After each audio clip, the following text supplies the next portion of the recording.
Hello students, आज हम लोग जो लेफ़्ट ओवर पार्ट रह गया हमारे एसिड बेसिस एंड सॉल्ट्स का वो पढ़ते हैं। देखो, ऑलरेडी लास्ट लेक्चर में मैंने आपको बताया था कि एसिड क्या होता है। वो कंपाउंड जो H प्लस आयंस रिलीज करता है, ठीक है, उसको हम लोग क्या बोलते हैं, एसिड। देखो, बहुत सारे ऐसे कंपाउंड मिल जाएंगे जिसमें H प्लस आयन प्रेजेंट है या हाइड्रोजन प्रेजेंट है, राइट।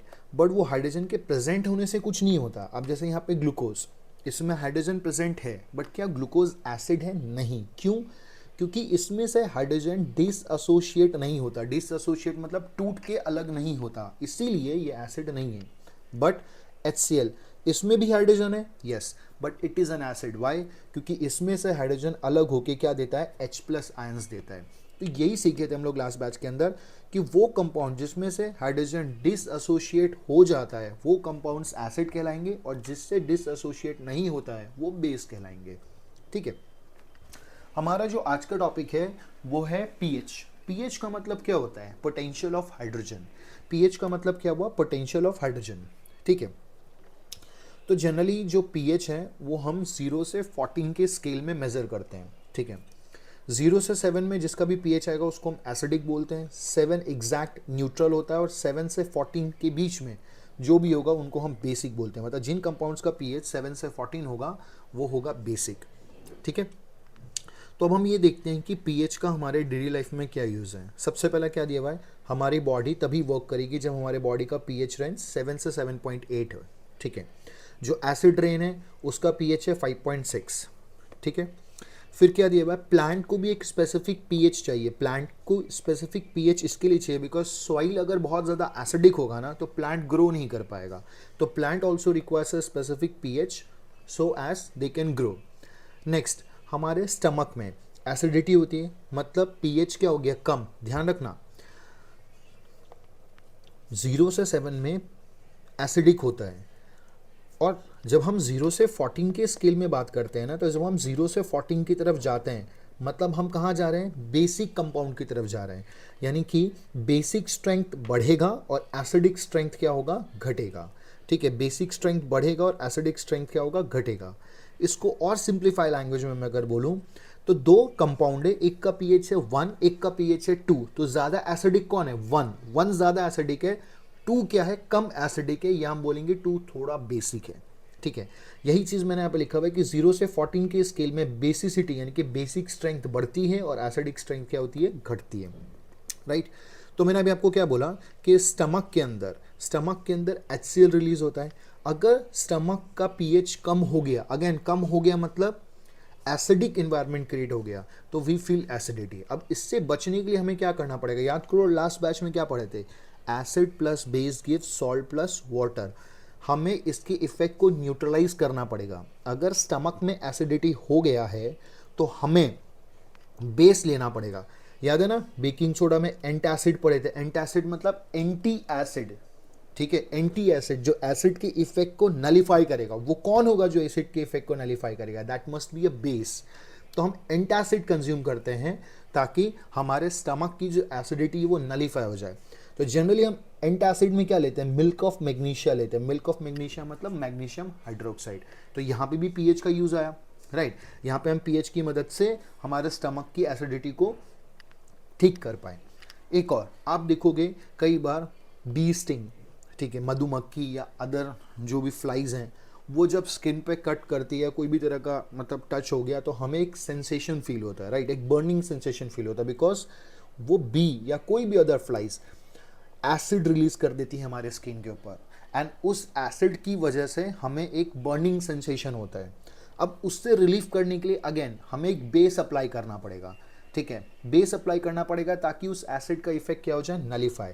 जनरली बी का जो स्टिंग होता है ना, उससे जो एसिड निकलता है वो होता है मीथेनॉइक एसिड। ठीक है, ओके। अब एक और यूज है हमारे पीएच का। जनरली हम बोलते हैं कि टूथ डीके हो गया। तो टूथ डीके कब होता है, हमारे माउथ का पीएच अगर कम हो गया, लोअर देन 5.5। अगर हमारे माउथ का पीएच कम हो गया विच इज लोअर देन 5.5, 5.5 से कम हो गया, आप देख रहे हो पीएच अगर घट रहा है मतलब एसिडिक स्ट्रेंथ क्या होगा, बढ़ेगा। तो हमारे माउथ का अगर पीएच गिर गया, सर ये पीएच आखिर हमारे माउथ का गिरता क्यों है, लोअर क्यों होता है? देखो, हमारे मुंह में हम जो भी खा रहे हैं तो वो अगर प्रॉपरली च्यू नहीं है या माउथ अगर प्रॉपरली क्लीन नहीं है तो फूड पार्टिकल्स जो है रह जाते हैं, और वो क्या होता है अंदर ही अंदर डिकम्पोज होने लगता है। तो वो डिकम्पोज होने की वजह से माउथ का ओवरऑल पीएच क्या हो जाता है, कम, एसिडिक इन्वायरमेंट क्रिएट हो जाता है। तो वो एसिडिक इन्वायरमेंट जो हमारे दांतों को ना डीके कर देता है। तो इससे बचने के लिए हम क्या करेंगे ना, टूथपेस्ट का इस्तेमाल करते हैं। Now see again here the concept is same. Tooth decay क्यों होता है, बिकॉज माउथ का पीएच कम हो गया, यानी कि कैसा इन्वायरमेंट क्रिएट हो गया, एसिडिक। अब एसिडिक इन्वायरमेंट से बचने के लिए what we need, a base and base toothpaste में होता है बेस। तो टूथपेस्ट से क्या होता है, वापस से पीएच मेंटेन हो जाता है, राइट। और हमारा जो दांत है ना, टूथ एनिमल, वो किससे बना है, कैल्शियम हाइड्रोक्सी एपेटाइट, ठीक है। ये आपको ध्यान रखना पड़ेगा कि जो हमारा दांत है ना, उसका केमिकल फॉर्मूला क्या है, calcium hydroxyapatite. So this we need to keep in our mind, ठीक है ना। तो टूथ डिके अगेन किसकी वजह से होता है, बिकॉज हमारे माउथ का पीएच क्या हो जाता है, कम। क्यों हो जाता है, बिकॉज जो फूड आइटम्स या फूड पार्टिकल्स जो हमारे माउथ में रह जाते हैं वो डिकम्पोज हो जाते हैं ओवरनाइट, जिसकी वजह से पीएच गिर जाता है। अगर हम सुबह टूथपेस्ट नहीं किए, यानी कि मंजन नहीं किए या ब्रश नहीं किए, तो क्या होगा, वो बेस जो एसिडिक इफेक्ट को नलीफाई नहीं कर पाएगा और अल्टीमेटली टूथ डिके हो जाएगा, ठीक है। So we have to keep this in our mind, okay. And एक और चीज है, क्या, अगर हम बोलते हैं, एक और चीज है, अगर हम कहते हैं कि किसी भी कंपाउंड का पीएच 10 है या किसी भी कंपाउंड का पीएच 7 है, तो इसका ये मतलब होता है कि इसमें जो हाइड्रोजन का कॉन्सेंट्रेशन है वो क्या है, 10 टू पावर -10, और इसमें जो हाइड्रोजन का कॉन्सेंट्रेशन है वो क्या है, 10 टू पावर -7। सो पीएच को कैसे लिखते हैं, 10 टू पावर में लिखते हैं। अगर हम बोलते हैं किसी का पीएच 1 है, मतलब उसमें H प्लस आयन का कॉन्सेंट्रेशन क्या है, 10 टू पावर -1। अब एक मिनट मेरी बात ध्यान से सुनना, हमने क्या पढ़ा था, 0 से 7 में कोई भी चीज़ क्या होती है, एसिडिक होती है, और जिसका पीएच 1 है और जिसका पीएच 2 है उसमें 1 वाला ज़्यादा एसिडिक होता है, राइट। आखिर क्यों, देखो मेरी बात समझना बहुत ध्यान से। लेट्स से कोई एक सॉल्यूशन ए है जिसका पीएच है 1, कोई बताओ उसमें मुझे हाइड्रोजन का H प्लस आयन का कॉन्सेंट्रेशन क्या होगा, 10 टू पावर -1। और कोई सॉल्यूशन बी है जिसमें पीएच है 2, उसमें H प्लस आयन का कॉन्सेंट्रेशन क्या होगा, 10 to power -2। Not tell me 10 to power -1 और 10 टू पावर -2 में बड़ा कौन है, -1, यानी कि H प्लस आयन ज़्यादा इसके अंदर है। अगर इसमें H प्लस आयन ज़्यादा है मतलब सबसे ज़्यादा एसिडिक कौन है, ए। सो यही पीएच का कॉन्सेप्ट है। इसलिए हम बोलते हैं कि जब हम पीएच पेपर में या पीएच स्केल में 0 से 14 का जो स्केल होता है, जब हम जितना 0 की तरफ जाएंगे उतना एसिडिक स्ट्रेंथ क्या होगा, बढ़ेगा, और जितना हम 0 से दूर जाएंगे उतना बेसिक स्ट्रेंथ क्या होगा, बढ़ेगा, ठीक है ना। कुछ लेफ्ट ओवर टॉपिक्स हैं, क्या लेफ्ट ओवर टॉपिक्स, ये देखो, ये जो पीएच होता है ना 0 से 14 के स्केल में, जो ये पीएच होता है 0 से 14 के स्केल में, इनके कलर्स हमें ध्यान रखने पड़ेंगे, राइट। हमें एक एग्जाम में पूछा जा सकता है कि एक है सॉल्यूशन ए जिसका पीएच पेपर पे कलर आया ग्रीन, एक है सॉल्यूशन बी जिसका पीएच पेपर पे कलर आया रेड, बताओ ज़्यादा एसिडिक कौन है।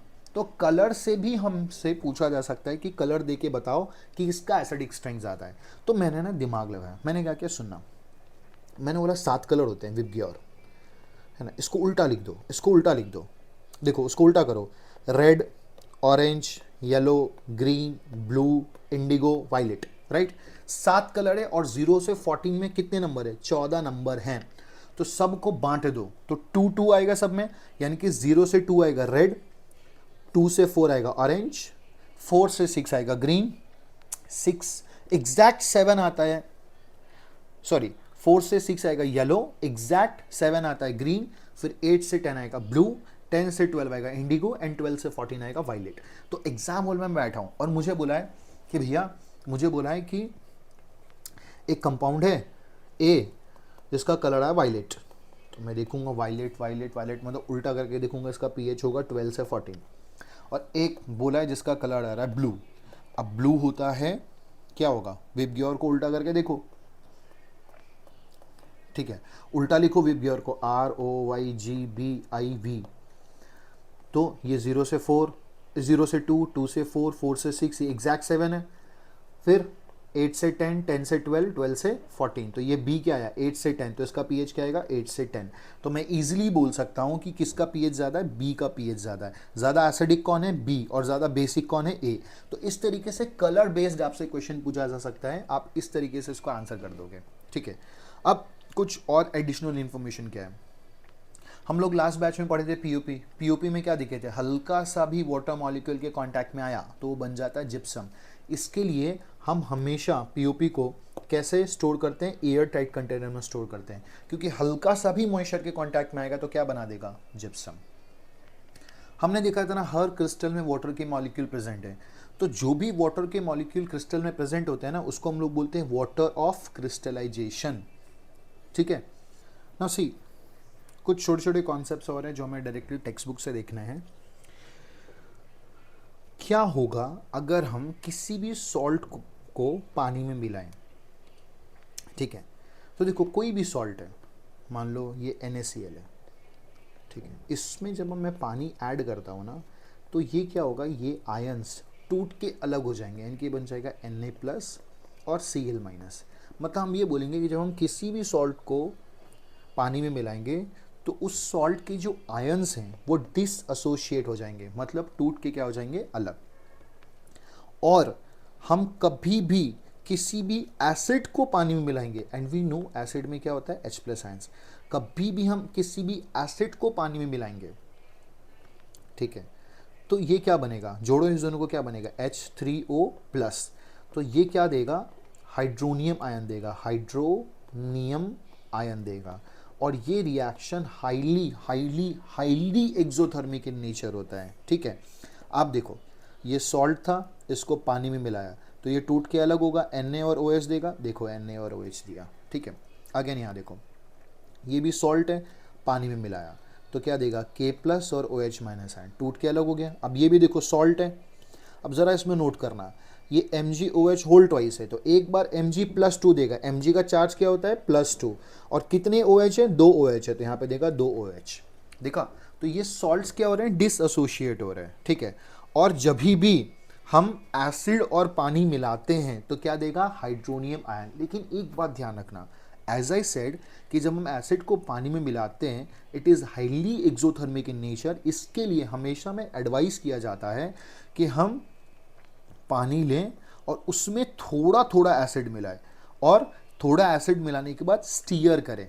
स्टीयर करना मतलब मिक्स करना। क्यों स्टीयर करना है, बिकॉज जैसे ही हम पानी में एसिड डालें हाइड्रोनियम आयन बनेगा और बहुत ज़्यादा हीट देगा, तो इसके लिए उस हीट को सस्टेन करने के लिए we need to give some time, इसलिए हम उसको स्टीयर करते हैं और फिर थोड़ा थोड़ा एसिड मिलाते हैं।